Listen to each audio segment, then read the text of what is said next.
Bem-vindo a todos para a nossa primeira aula do nosso curso de Python. Hoje a gente vai aprender sobre variáveis e tipos de dados. E nessa aula a gente vai passar um pouquinho sobre o tipo de dados, as variáveis, como você vai receber valores dos usuários.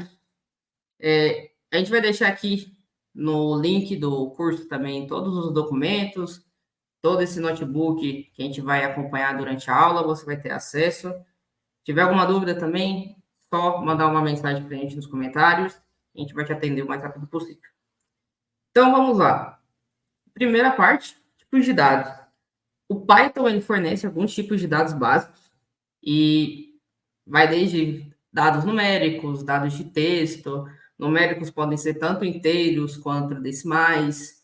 A gente também tem alguns dados que são condições, então são verdadeiros ou falsos.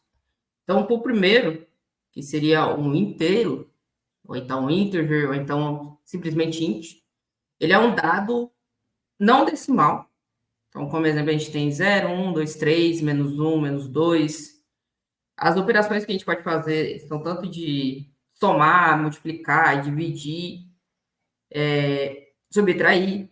Então, se a gente clicar aqui na nossa primeira célula para executar essa operação, a gente recebe um resultado de 10, porque o Python e também o Databricks, ele já entende que isso aqui é uma operação matemática e ele já vai mostrar para a gente o resultado sem você precisar criar mais nenhuma linha de código. Não precisa colocar aqui para ele explicitamente imprimir o resultado para a gente. Se você executar, ele já vai mostrar para você o resultado.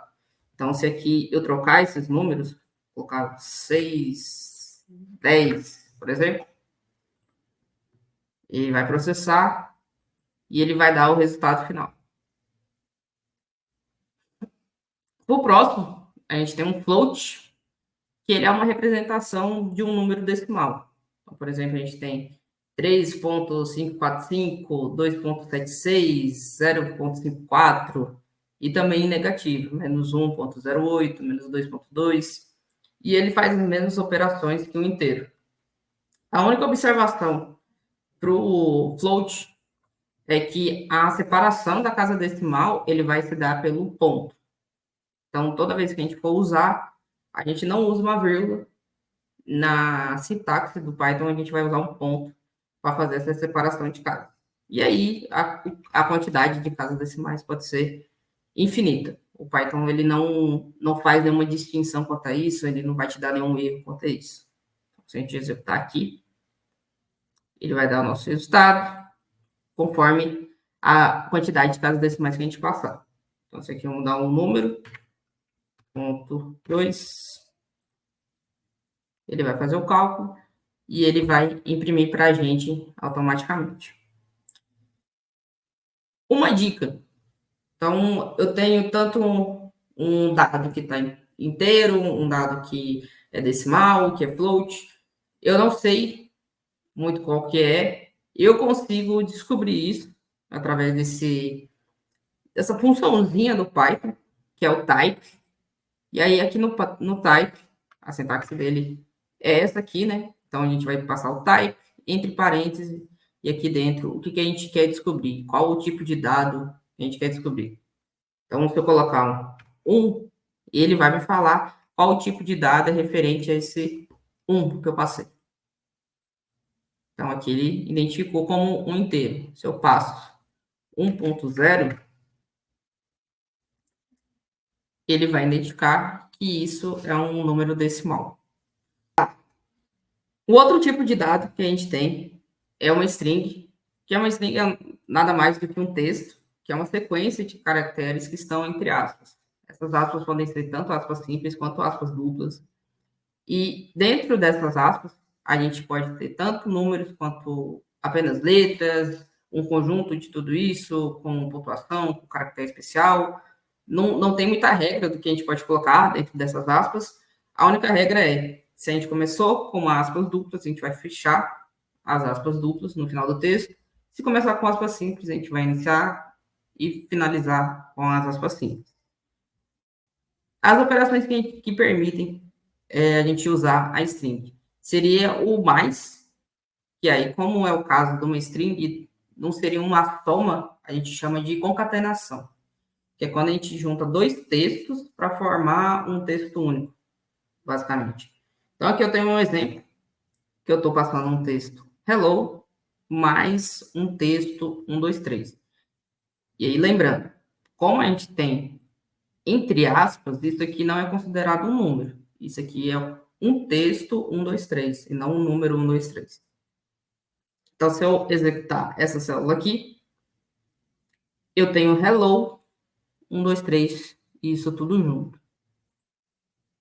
Para considerar um espaço entre esses dois textos, eu posso somar um espaçamento aqui. Então, eu tenho um texto em branco entre as aspas. Eu só abri as aspas, coloquei um espaço e fiz a soma entre os textos. Então, se a gente executar, ele vai colocar o espaçamento. Uma coisa que eu posso fazer também seria colocar o espaço aqui no hello. Então, teria o texto inteiro. Esse primeiro texto tem um hello mais um espaço. Então, ele vai considerar aqui. Ou então, eu tenho um espaço antes do 1, 2, 3. Então, eu tenho o mesmo resultado e o espaço está por aqui. São dois textos que eu só tenho esse espaçamento porque ele está considerado dentro da minha string, da minha segunda string. Tá. E aqui a gente também tem o tipo de dado booleano, ou bool, que é um dado binário que pode ter dois valores, true ou false. Ele pode ser verdadeiro ou ele pode ser falso. E aí, uma coisa que também é importante a gente lembrar é que no Python, ele é case sensitivo. O que é isso? Ele vai diferenciar se você colocar essa informação com uma letra maiúscula de uma letra minúscula. Então, aqui, se eu tenho um true e um false com a primeira letra maiúscula, esse false, ele não é a mesma coisa se eu colocar false com todas as letras maiúsculas, ou então todas as letras minúsculas. Isso aqui é uma coisa, isso aqui é outra coisa. Assim como, se a gente passar um número entre aspas, ele é um texto, e se a gente passar ele sem as aspas, ele seria um numeral, um inteiro ou um float.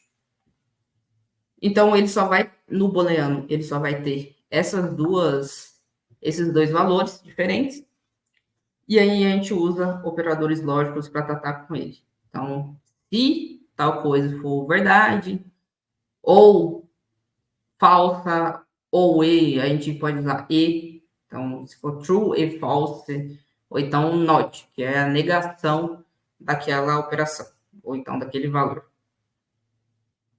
Então, se a gente passar aqui, o exemplo daqui a gente já falou mais cedo, sobre o type.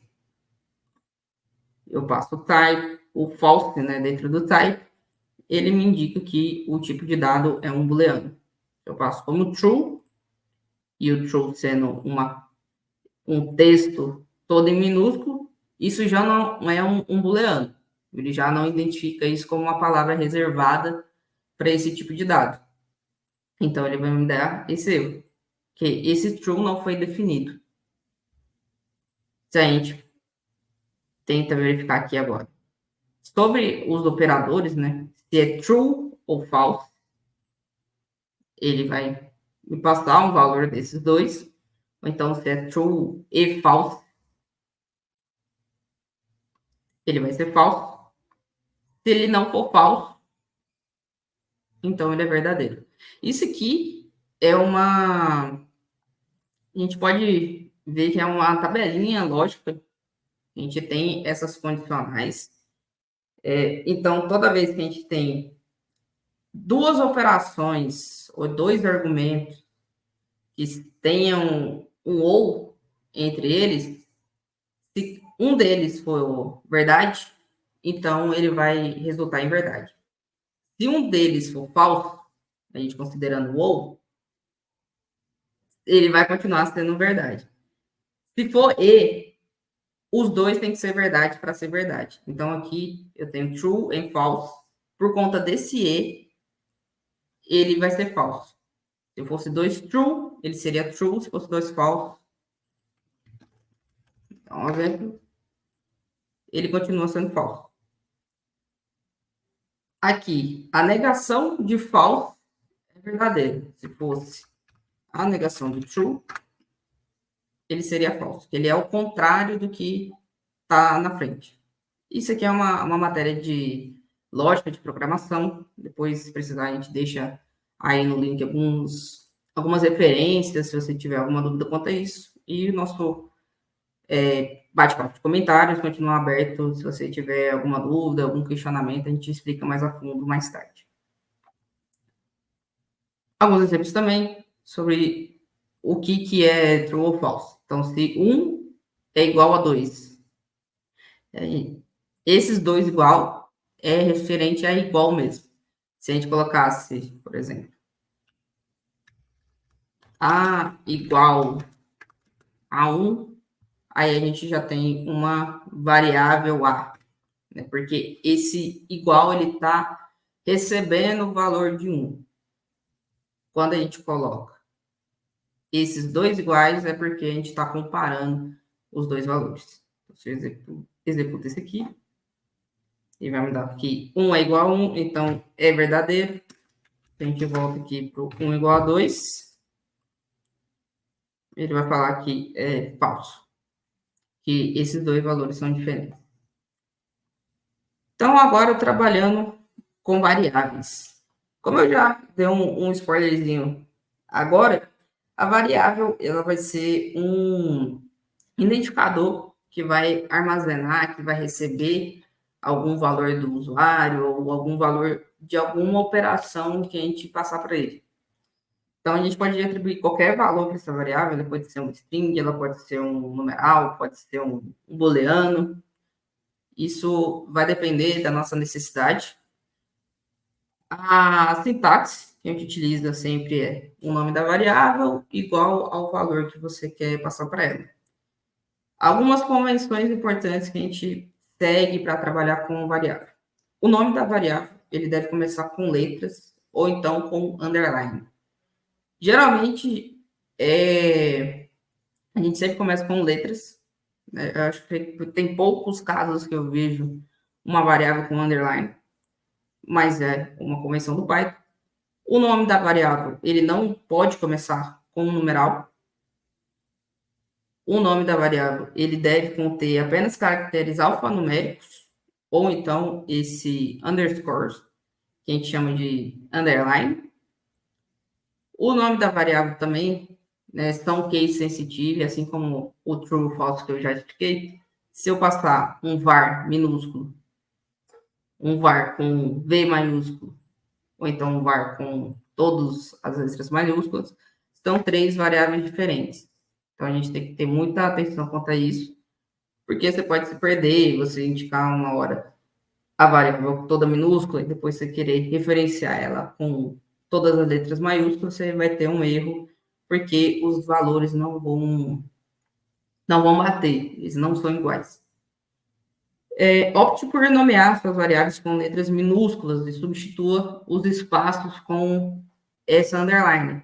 Então, na variável, a gente não coloca espaço, a gente sempre deixa essa separação, se você precisar colocar um nome como separação, a gente deixa sempre com esse underline. Não use nomes também muito grandes, né, como essa primeira variável do curso Python.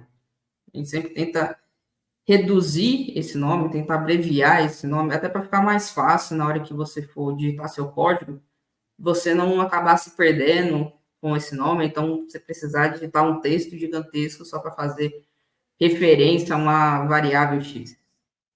Então, a um valor pequeno, ou tanto faz. Não é indicado a gente utilizar um nome tão grande. E escolha um nome que faça referência intuitiva e única para aquele valor que você está armazenando.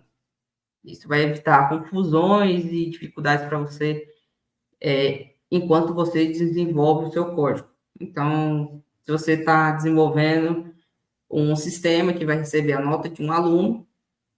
Para esse valor da nota, a gente geralmente coloca como nota, ou nota 1, né, do primeiro bimestre, nota 2 para o segundo bimestre, coisas assim que são intuitivas, em vez de colocar a variável de nota como nome de x, x1 ou x2, para a variável de nota de primeiro bimestre, segundo bimestre. A gente sempre deixa ele o mais intuitivo possível e o mais abreviado possível para facilitar na hora da gente desenvolver.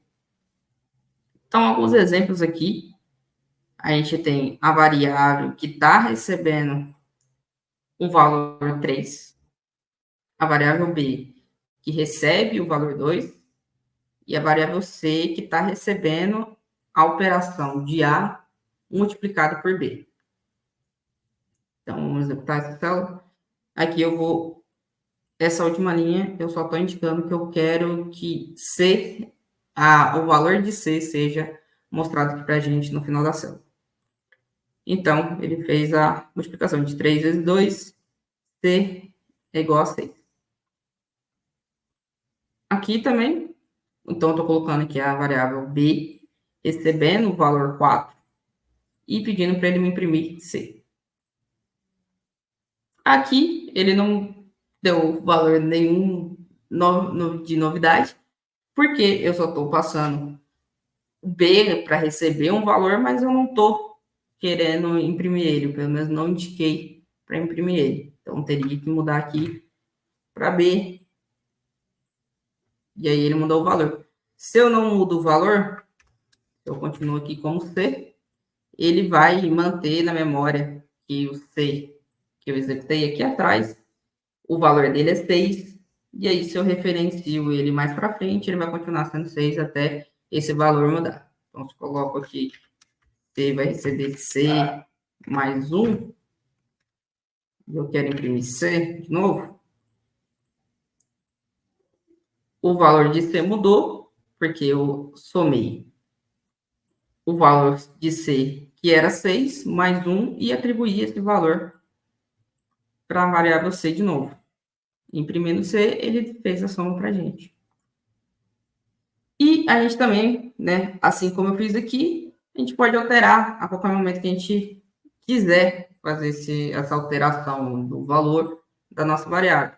Então, aqui, o que era antes B, que era igual a 4, que era um inteiro, um numeral, agora eu estou passando uma string para uma mesma variável de nome B, e vamos ver o tipo de dado que ela tem.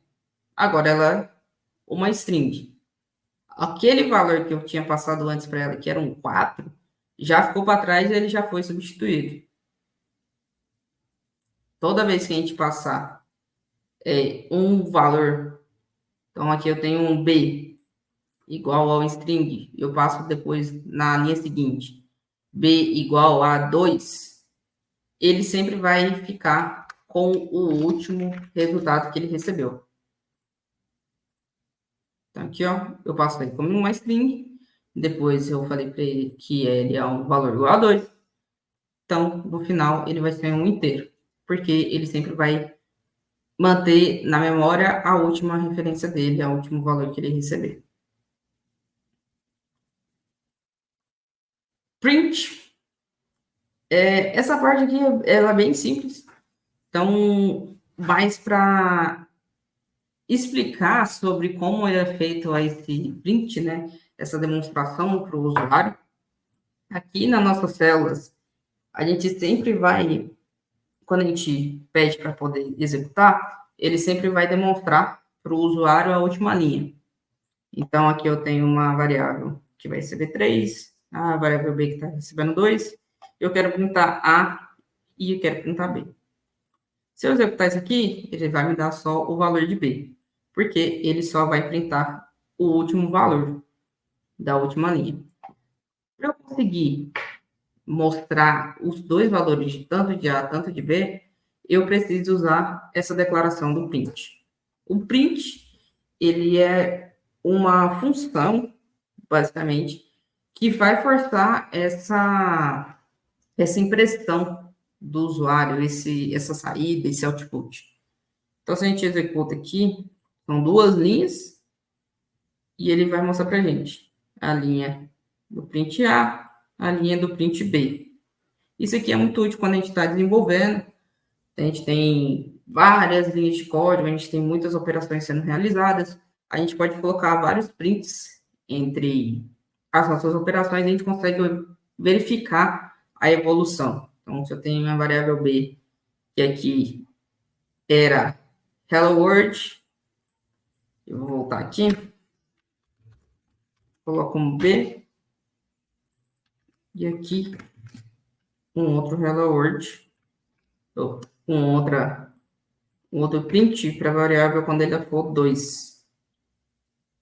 Então, o B recebeu o hello world, o print vai identificar, né? Vai refletir qual que era o valor de B nesse momento. A gente mudou o valor de B, então ele está refletindo esse segundo valor, esse valor mais atualizado. Então, sempre que a gente quiser acompanhar, ou então só quiser refletir para o usuário uma saída de dados, a gente procura usar esse print.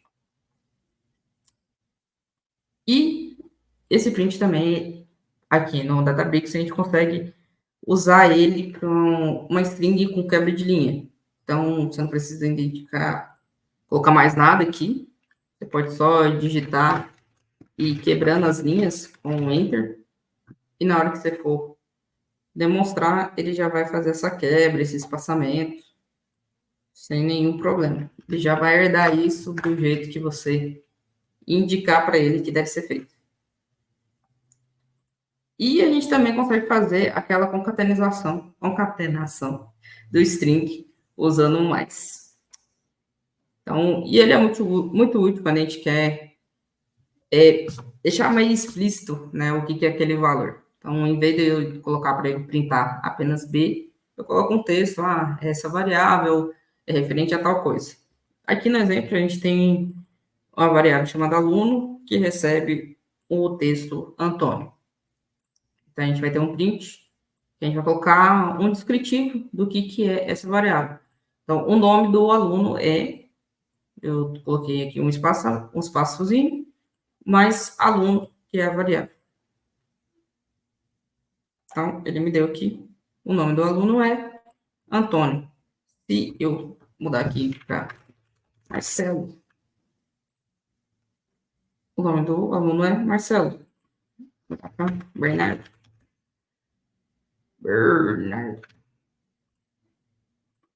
O nome do aluno é Bernardo.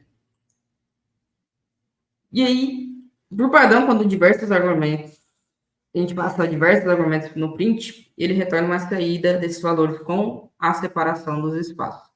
Então, aqui, eu manualmente estou indicando um valor. Se eu usar uma vírgula, ele já vai colocar esse espaçamento para mim, sem eu colocar aqui na mão, né? Então, vou dar um print aqui no exemplo. A gente tem um print de inteiros, de números inteiros. Então, lembra que eu falei lá em cima sobre float? Quando a gente passa, se esse aqui fosse para ser a gente passou errado, né? Eu queria que isso aqui fosse um float. E eu passei ele como vírgula. Isso aqui é um número, esse aqui é outro. Porque a gente tem essa diferença das vírgulas. Se eu colocasse um ponto, aí seria um valor único. Como a gente tem a vírgula, essa vírgula vai fazer a separação do que é uma variável e do que é uma segunda variável. Aqui no nosso texto, deixa eu voltar aqui para 3 para fazer sentido. Então, eu tenho 1, 2, 3, o próximo número é 4. Essa vírgula, eu não estou dando nenhum espaçamento aqui, mas a vírgula já está fazendo o papel dela de colocar o espaço para mim. Então, o próximo número tem um espaço 4. E o nome do aluno ali. Antes eu não teria esse espaço, né? Ele ficaria assim grudadinho, se eu não tivesse passado por aqui. E agora, com a vírgula, ele faz esse espaçamento. Então, 1, 2, 3, o próximo número é 4. E o nome do aluno é Bernardo, já com espaçamento. F-strings. F-strings é uma outra forma para a gente poder fazer esse print e usar um texto para poder incluir uma variável dentro dele. Então, para facilitar, em vez de a gente, né, ter todo um texto e passar aqui, às vezes eu não quero só colocar essa variável no final, eu quero colocar ela no meio do texto.